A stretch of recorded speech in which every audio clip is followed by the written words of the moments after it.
యువతి మిస్సింగ్ కేసును బెజవాడ పోలీసులు దాదాపు 9 నెలల తర్వాత ఛేదించారు. విజయవాడ రామవరప్పాడుకు చెందిన యువకుడితో జమ్మూలో యువతి ఉన్నట్లు గుర్తించిన పోలీసులు ఇద్దరిని అదుపులోకి తీసుకున్నారు. జమ్మూ నుంచి ఇద్దరిని స్పెషల్ టీం విజయవాడ తీసుకొచ్చారు. తమ కుమార్తె కనిపించడం లేదని ఇటీవల డిప్యూటీ సీఎం పవన్ కళ్యాణ్కు భీమవరంకు చెందిన శివకుమారి ఫిర్యాదు చేసింది. దాంతో వెంటనే స్పందించిన పవన్ కేసు వ్యవహారంపై సీఐతో స్వయంగా ఫోన్ చేసి మాట్లాడారు. పవన్ కళ్యాణ్ ఆదేశాలతో యువత మిస్సింగ్ కేసుపై నగర పోలీస్ కమిషనర్ ప్రత్యేకంగా ఫోకస్ పెట్టారు. పవన్ కళ్యాణ్ ఆదేశాలతో తేజస్విని జమ్మూలో ఉన్నట్లు గుర్తించినట్లు మాచవరం సీఐ గుణా రాము తెలిపారు.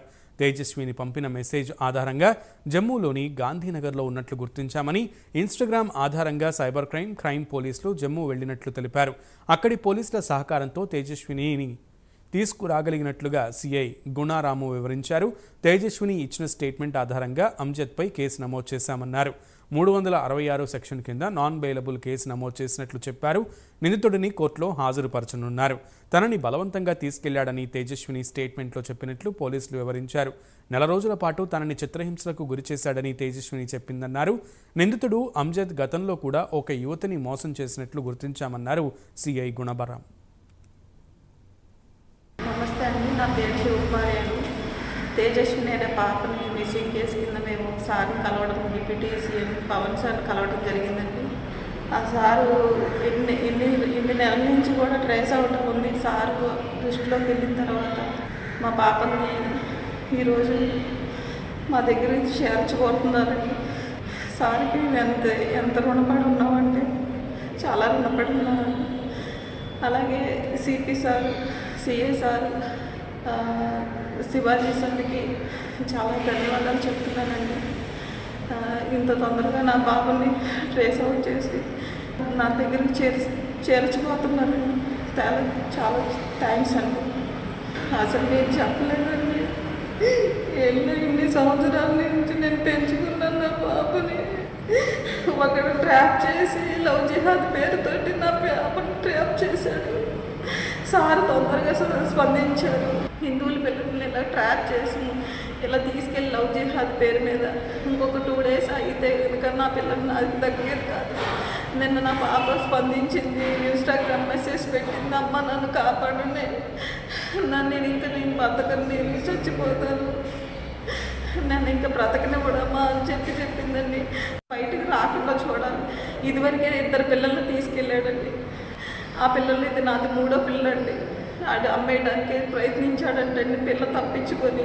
10 రోజుల క్రితం గౌరవ డిప్యూటీ సీఎం శ్రీ పవన్ కళ్యాణ్ గారు ఒక మిస్సింగ్ కేసు విషయమై వారు స్వయంగా నాకు ఫోన్ చేయడం జరిగింది. అలాగే మా సిపి గారికి కూడా ఫోన్ చేశారు. ఆయన ఆ మిస్సింగ్ కేసుకు సంబంధించి మీరు కొద్దిగా ప్రత్యేక దృష్టి పెట్టాలని, సుమారుగా అమ్మాయి మిస్ అయ్యి 8 నెలలు పై దాటుతుంది, అందువలన ప్రత్యేకంగా దృష్టి పెట్టి మీరు ఆ కేసును ఛేదించాలని వారు మాకు కొన్ని ఇన్స్ట్రక్షన్స్ ఇచ్చారు. దాని ప్రకారంగా సిపి గారు ఒక ప్రత్యేకమైనటువంటి టీంని ఏర్పాటు చేశారు. ఆ టీంకి నేను, అలాగే సైబర్ క్రైమ్ నుంచి శివాజీ అని మేమిద్దరం ఇన్ఛార్జిగా ఉంటూ ఆ టీంని మాకు అందుబాటులో ఉన్నటువంటి అన్ని కోణాల్లోనూ కూడా మేము దర్యాప్తు ప్రారంభించడం జరిగింది. నిజానికి ఈ కేసు ముందులో కూడా మేము దర్యాప్తు బాగానే చేసాం, కానీ మాకు క్లూస్ లభించలేదు.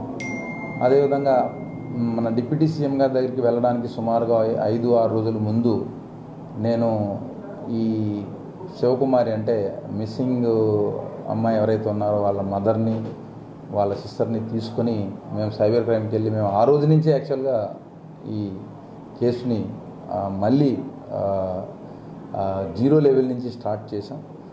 ఈలోపు గౌరవ డిప్యూటీ సీఎం గారు చెప్పడం, అలాగే సిపి గారు ప్రత్యేకంగా ఒక మన టీంని ఏర్పాటు చేయడం, ఏ రోజుకి ఆ రోజు ఈ కేసు సంబంధించినటువంటి ప్రత్యేకమైన శ్రద్ధతో సారు రివ్యూ చేయడం, వారు డీసీపీ గారు, మా ఏసీపీ గారు మళ్ళీ కొన్ని ఇన్స్ట్రక్షన్స్ ఇవ్వడం, ఆ ఇన్స్ట్రక్షన్ అనుగుణంగా మళ్ళీ మేము తిరిగి క్లూస్ సేకరణలో మేము ఇలా సుమారుగా ఒక 10 రోజులు